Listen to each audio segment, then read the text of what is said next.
Without good blocking, your team's not going anywhere. Cisco blocks cyber attacks for customers around the world, including the entire Fortune 100 and the NFL. Because when the game is on the line, and it's always on the line, the NFL relies on Cisco. Replaced Hines, with a good returner. Bass. I know he missed a couple against the Giants, but this guy's been kicking really well. And the offense is, a lot of the same guys. Cook's kind of emerged for him, but obviously, Gabe, Stefan, Allen. So those guys are all tough, and defensively, a really good front. Very disruptive up front. Oliver, he's as good as anybody will play. A lot of turnovers on defense, so ball security, top priority for us this week. Bill, another Tuesday practice. Aside from playing better and coaching better, specifically, what were kind of the emphasis yesterday on the field? Yeah, we played on the West Coast, so we went out on Tuesday instead of Monday. A little more fixes from Sunday, or was this a little bit of a look ahead to the Bills? It's pretty much our normal day after the game. That was 2 days after the game. This is obviously, not the way that you guys have wanted to start your season. What's your message to your team as you try to keep them motivated and staying positive to try to change the narrative of your season with the back-to-back division opponents? Yeah, get ready to play Buffalo.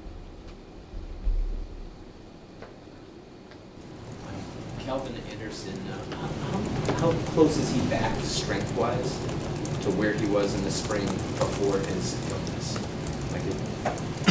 Very close. Has he made it back to where he was? Yeah, the in-season numbers are different than the off-season numbers for everybody. So, but yeah, I'd say so. And on Riley, was his setback last week from what he was coming back from, or was that a separate thing that held him out?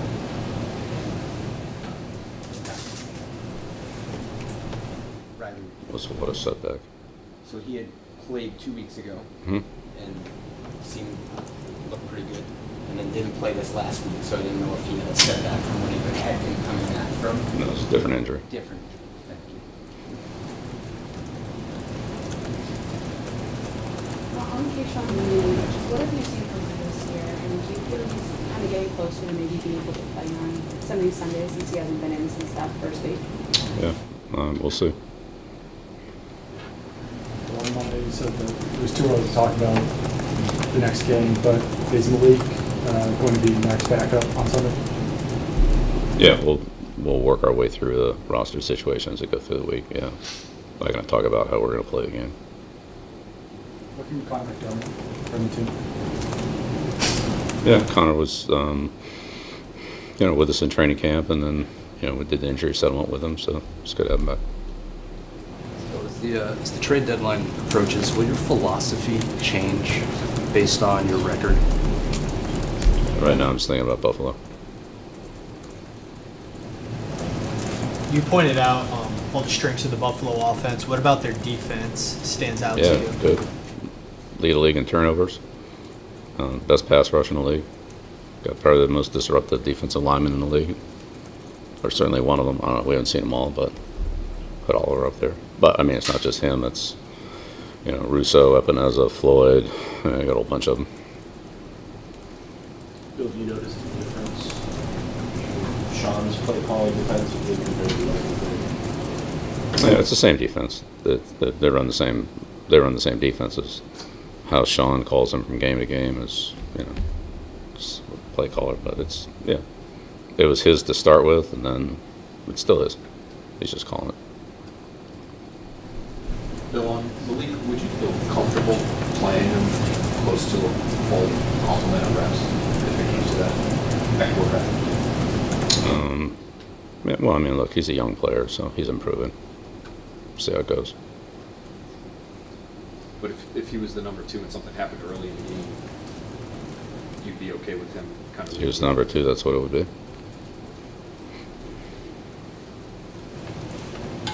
Bill, aside from You mentioned Sean and Brandon kind of building back to where their program was 6-7 years, how long it's been.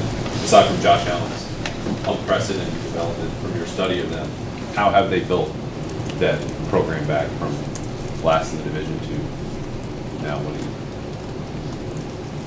Yeah, well, I mean, you're talking about a period of years here, so. But, right now they're really, they're a well-balanced team. They have a good kicker, good returner, a couple good special teams players, Neil Matakevich. Disruptive front, turn the ball over on defense. And they have a lot of weapons on offense, starting with Diggs, but other receivers, drafted a tight end, running back. I mean, they brought basically the same team back 2 years in a row. They've made a lot of changes in the last 2 years. Most of those players have returned. Not all, but most. Bill asked Bill O'Brien yesterday about quarterback reps. And obviously, it seems like there's a limited number in practice. He said there's things, Sure. after practice, maybe you can get a look at some of that. Mm-hmm. How important are the real practice reps to maybe get a look at somebody like Will, who's relatively new and still developing? Yeah, well, there's never enough reps for the quarterback. So one quarterback takes all the reps. That's still sometimes not enough for him. He could go longer. Just you have to manage the rest of the team. And then when you start splitting that up with other players, then it's not enough reps for them either.